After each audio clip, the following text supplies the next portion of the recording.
Imagine que você entra em sua casa e não encontra ninguém. Mas, não apenas na sua casa, a vizinhança inteira sumiu. Isso aconteceu há 16 anos em um pequeno vilarejo ao sul da capital.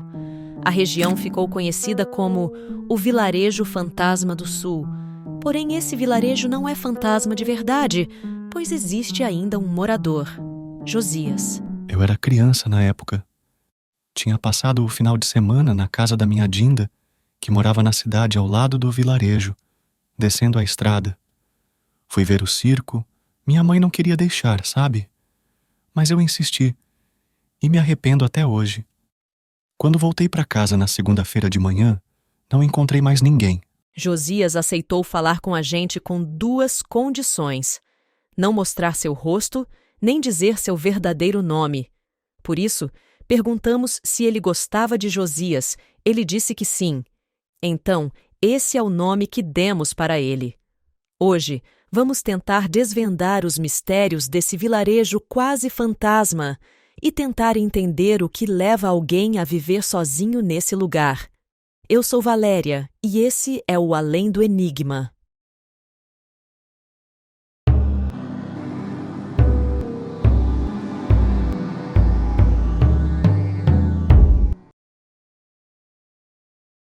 Eu lembro perfeitamente como as coisas aconteceram naquele dia. Este é Alfredo, o jornalista que ficou à frente de apurar informações sobre o desaparecimento dos habitantes do vilarejo.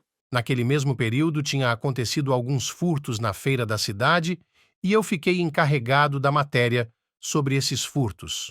Fui de banca em banca, falando com os feirantes, até que eu parei na banca da dona Joana e vi que o afilhado dela estava lá chorando muito. Você percebeu que tinha algo de errado nesse momento? Sim, mas não por causa da criança. Achei que era birra ou que tinha se machucado. O que chamou minha atenção mesmo foi a expressão apavorada da dona Joana. Ela nem percebeu quando cheguei.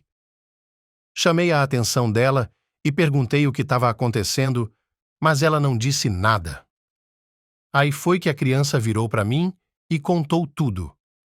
Menos de uma hora depois, já tínhamos uma espécie de equipe de busca para ir ao vilarejo.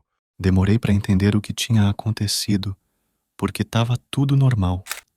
Tinha uns estabelecimentos abertos, algumas casas abertas, algumas cadeiras na calçada. Tudo normal como no dia a dia. A diferença era que não tinha ninguém. Só quando cheguei na minha casa foi que a ficha caiu. Procurei em todo canto, gritava na rua, mas não tinha resposta. Voltei para a cidade e fui encontrar minha Dinda na feira. Enquanto eu falava com ela, chegou um jornalista. Ah, isso. Alfredo. Ele ficou bem interessado na minha história e começou a articular um grupo para ver o que tinha acontecido no vilarejo. Um policial foi junto, eu e a Dinda também fomos. Tínhamos esperança de encontrar minha família e tudo não ter passado de uma brincadeira. Mas quanto mais próximo a gente ficava do vilarejo, maior era o silêncio. Não tinha ninguém mesmo. Senti um aperto forte no peito. Chorei muito. A Dinda e alguns poucos tentavam me consolar, mas minha angústia não passava. E todas as outras vezes que eu voltei para vilarejo, sentia essa mesma dor e muita saudade. Você continua sentindo essa dor e saudade por não ter visto mais sua família? Não tem um dia sequer que não sinta falta deles. A casa vazia, as ruas em silêncio. Isso ainda me incomoda. Então por que você continua morando aqui sozinho? Porque eu sei que um dia minha família vai voltar para me buscar. Eu sinto isso. Eles jamais me abandonariam desse jeito. Vimos aquela situação bizarríssima, onde parecia que tudo estava normal, não tinha sinal de nenhuma violência nem nada, mas não tinha ninguém no vilarejo e, se por algum motivo todos foram embora, deixaram tudo para trás. Outra coisa que não consigo explicar é que quanto mais tempo passávamos ali, crescia uma sensação de estarmos sendo observados. Pensei que era coisa da minha cabeça, até que o policial me chamou num canto mais afastado das outras pessoas e me contou que achava que tinha alguém observando a gente, que era melhor organizar as pessoas para voltar para a cidade antes que anoitecesse e deixar a polícia cuidar do caso. Foi muito difícil para mim. Eu queria ficar lá. Não queria ir para a cidade. Eu chorei muito. Não teve um dia sequer que eu não chorasse. Queria ter ido com eles. Como as pessoas nas redondezas encararam tudo isso? Todo mundo ficou com muito medo, claro. Também teve muita comoção porque algumas pessoas tinham familiares ou amigos que moravam no vilarejo. Algumas pessoas até se mudaram para lá, mas em pouco tempo voltaram para a cidade. Só a dona Joana e o afilhado dela que ficaram. Nesse meio tempo, a história se espalhou por toda a região e vieram repórteres de todo lugar. Então você pode imaginar como surgiram várias teorias, às vezes até absurdas. ETs, rituais, arrebatamento, portais dimensionais, sequestro, tudo isso. E o que você acha que aconteceu? Sinceramente, não sei. Sou muito cético e não gosto nem de pensar nisso. Mas acredito que não foi coisa feita por gente, ser humano. Nesses anos todos eu já acreditei e desacreditei de muitas coisas. Só tem uma coisa que nunca duvidei, é que eles estão vivos. A noite chegou e procuramos um lugar para dormir. Josias nos ofereceu um local no vilarejo que era espaçoso o suficiente para toda a equipe. Quero deixar registrado que jamais imaginávamos o rumo que as coisas iriam tomar depois dessa noite. Quando estávamos editando, discutimos várias vezes se deveríamos ou não incluir nossa experiência no vilarejo. Por fim, decidimos que deveríamos incluir, afinal, faz parte da história. Pois bem, naquela noite, eu tive um pesadelo.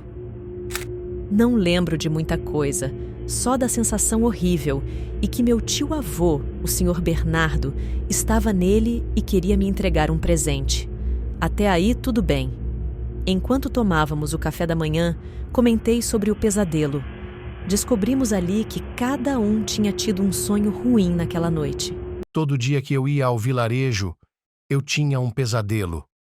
E não foi só comigo. Várias pessoas relataram coisas semelhantes, principalmente as pessoas que foram morar lá depois do desaparecimento.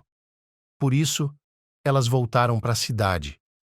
Comecei a me sentir muito angustiado, mesmo sem lembrar direito o que acontecia nos sonhos. Mas o que eu lembro, prefiro não comentar. Você teve algum pesadelo na noite de ontem para hoje? Tive sim. Tenho pesadelo quase todas as noites. Sobre o que eles são? Josias ficou em silêncio e entendi a resposta. Bernardo era meu tio-avô. Ele foi morar naquele vilarejo depois que ficou viúvo. Não tenho muitas memórias com ele, porque era muito pequena, mas sei que adorava ele. Então resolvi ligar para minha mãe, Eugênia. Você com certeza era a sobrinha neta favorita dele. Ele te enchia de presentes e, se deixasse, vocês ficavam a tarde toda brincando. Era só ele chegar e você corria para ele. Foi até um pouco difícil para a gente quando ele se mudou para o vilarejo, porque você chorava muito querendo ver ele. Ele sempre visitava a gente a cada 1 ou 2 meses. Era uma viagem longa. Quando a gente soube do desaparecimento, tivemos até um pouco de esperança que ele não tivesse sumido com os outros, que já estivesse vindo para cá. Ele queria te fazer uma surpresa. Tinha comprado até um presente. Não falei para ela sobre o pesadelo que tive. Não queria deixar ela preocupada. Pedi que Josias me mostrasse onde ficava a casa do meu tio-avô. Disse como ele era e repassei as informações que minha mãe me deu sobre a casa. Por dentro não estava muito deteriorado. Fui mexendo nos objetos, revivendo algumas memórias, vi algumas fotos minhas ainda bebê e encontrei um pacote de presente. Provavelmente era o presente que minha mãe tinha falado, mas com certeza era o mesmo pacote do pesadelo. Comecei a me sentir muito mal e saí de lá, deixando o presente onde estava. A primeira hipótese que a polícia levantou foi que os moradores haviam sido coagidos a irem para dentro da floresta por alguma coisa. Então, além de investigarem no vilarejo, também fizeram buscas na floresta. Não encontraram nenhuma pista. Procuraram pessoas que tinham ido ao vilarejo antes do desaparecimento, mas ninguém relatou nada anormal. Quando a investigação já estava perto dos 3 meses, encontraram um buraco escondido no chão de uma das casas. Era um espaço pequeno que claramente ainda estava sendo construído. Investigaram de novo todas as outras casas, mas nenhuma delas tinha algo parecido.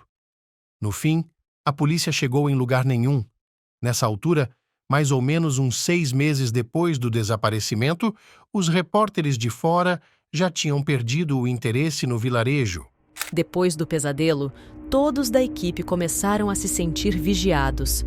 Podia ser apenas impressão por causa do silêncio fora do comum, mas, por via das dúvidas, decidimos procurar um lugar na cidade para passar a próxima noite e voltaríamos no dia seguinte. Teve muitos relatos de coisas estranhas durante as investigações. Não dava para saber se era invenção, a mente pregando peças, ou se de fato tinha alguma coisa. Os pesadelos eram algo muito comum de acontecer, mas também relataram uma sensação forte de ser observado, vultos, sussurros incompreensíveis. Várias coisas assim. Alguns policiais do caso chegaram a pedir para sair, porque não aguentavam mais as coisas estranhas. Eu só tive pesadelos, mas para mim já estava de bom tamanho. Tivemos outro pesadelo e preferimos passar o dia conhecendo a cidade sem visitar o vilarejo. Por acaso, encontramos a prima do Josias e resolvemos entrevistá-la. Explicamos para ela a condição do Josias e dissemos que por isso também não iríamos identificá-la. Tudo foi muito difícil para ele. Passava o dia inteiro no vilarejo. Só vinha para a cidade para comer, estudar e dormir. A madrinha dele, Dona Joana, e meus pais começaram a ficar preocupados, porque ele sempre foi uma criança muito brincalhona, mas estava triste e emagrecendo. A Dona Joana decidiu morar com ele no vilarejo. No fundo, ela se sentia um pouco culpada. Outras pessoas foram juntas, minha família também. Mas em menos de 1 ano, a gente voltou para a cidade, só eles 2 ficaram lá. Tá com poucos anos que Dona Joana partiu. Ficou internada no hospital alguns dias e o meu primo ficou ao lado dela o tempo todo. Ela era uma mulher muito boa e adorava ele. Quando eu disse para ela que minha família iria voltar, ela acreditou. Minha Dinda foi a única que acreditou em mim. Os outros zombavam, mas ela não. Me tratou como um filho. Nos dias que ela passou no hospital, me dizia que tudo bem eu ir ao vilarejo. Mas não fui. Porque ela ficou do meu lado quando precisei. Então eu ficaria ao lado dela até o fim. Nunca tive nenhum pesadelo, nunca vi nada, nunca ouvi nada, nunca aconteceu comigo nada dessas coisas que as pessoas falam. Até hoje eu acho que é mais coisa da cabeça delas, porque o ambiente lá é estranho. Na verdade, tenho pena do Josias por estar morando lá sozinho esse tempo todo, esperando por algo que nunca vai acontecer. Depois de pensar muito, decidi pegar o presente do meu tio-avô para levar como recordação. Tínhamos combinado de não nos separar enquanto estivéssemos no vilarejo e, quando terminaram as gravações, Josias nos acompanhou até a casa. O quartinho onde estava o presente ficava de frente para os fundos da casa. Nos fundos da casa tinha uma janela cheia de buraquinhos que dava para a floresta. Peguei o presente, saí do quartinho e vi pelos buraquinhos da janela que tinha alguém lá fora.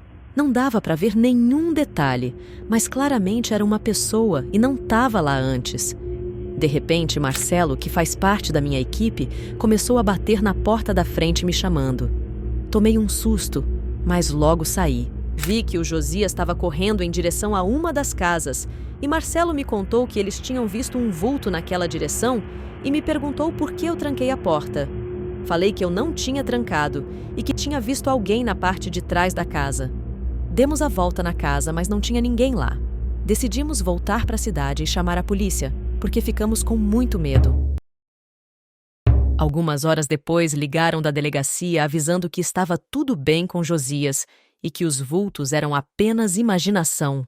Minha mãe me contou uma vez que na época em que morávamos lá, ela tinha visto um vulto.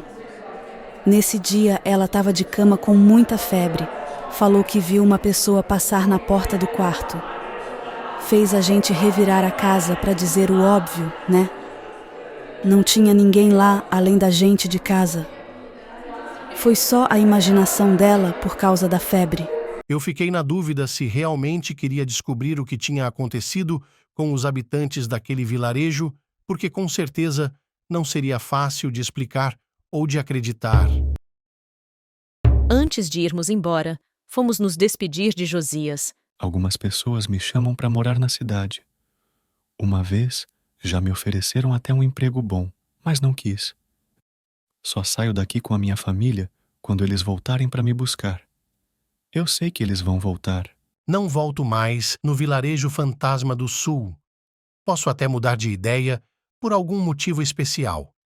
Mas hoje, não quero voltar lá de jeito nenhum. Estou muito feliz vivendo na capital, longe daqueles pesadelos. Enquanto me despedia de Josias, fui tomada por uma sensação forte, uma saudade, e comecei a chorar de repente. Josias me abraçou, disse que me entendia.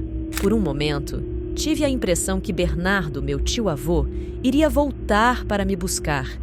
Eu sentia que deveria esperar por ele, e quando voltasse, ele me daria um abraço e me giraria no alto, igual fazia quando eu era criança.